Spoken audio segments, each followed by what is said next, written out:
I want to ask you about the new Nosferatu movie. I'm sure that you've already seen it. What do you think about it? Yeah, I've seen it twice. Yeah, there were things about it I loved. I love the look of it. I love how faithful it is to um, the previous Nosferatus and Dracula, because that's essentially all it is Dracula.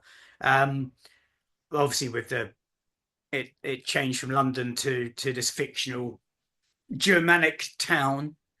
Um, and yeah, it's fantastic. It looks fantastic. There's some great homages to other uh see Dracula-esque movies.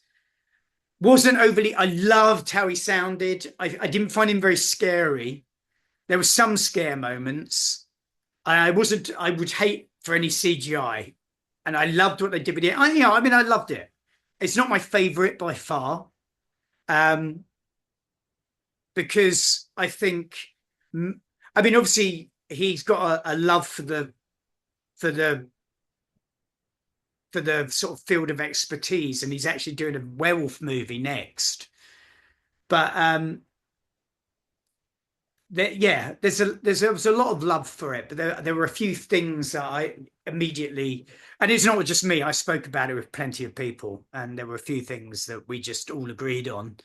That it was very daring to go for the sort of Magyar look, with the moustache and everything, which is quintessentially um,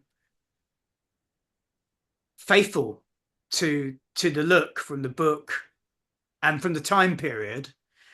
However, I don't think it aided the scary nature of it. It was dark, but it could have been darker. So, which Nosferatu or Dracula movie is your favorite? Um, I'm a very, very big fan of Coppola's Dracula from '92, but also from the one from 79 as well. Christopher Lee's Dracula was great, a little hammy, and he extended that over like 7 films, one of which was set in the '80s, which um, uh, was a little campy. Um, Dracula AD 1970, sorry, not in the '80s, in the '70s, Dracula AD 1972. But funnily enough, that's one of my favorites. But also the Frank Langella version, uh, and it's got someone super famous in it, but I can't remember bloody for the life of me his name now. Um, but yeah, the Frank Langella one from '79, I think it was, is gorgeous as well, and pretty terrifying. And that was adapted from the stage. I love Frank Langella. He was great. So great in the Ninth Gate. Yeah, great. I actually refreshed the original Nosferatu from 1922 or 23, and it's surprisingly aged really well. I mean, it's a very good movie, the original one. Yeah, the same. Yeah, there's a few films that aged really well. Haxan, um, Metropolis. Um, yeah, films from around that era that shouldn't look so good, and it's because they all have this very stylistic look. Cabinet of Dr. Caligari, for example, they have this very trying to think of the word for it.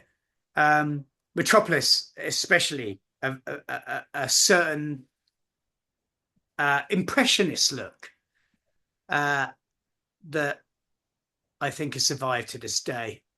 Obviously, it's a silent movie, and I've seen it with music composed for it and without. There's another great example of that movie called Shadow of the Vampire, which is based on the making of Nosferatu and has William Dafoe in it as well as the vampire, as well as Count Orlok, who is acting but is actually a real vampire in the film. And I would say that even though it's not a true, Nosferatu take, I would put that in high, just like Galaxy Quest is put in with Star Trek movies. I would definitely put that one up there as well.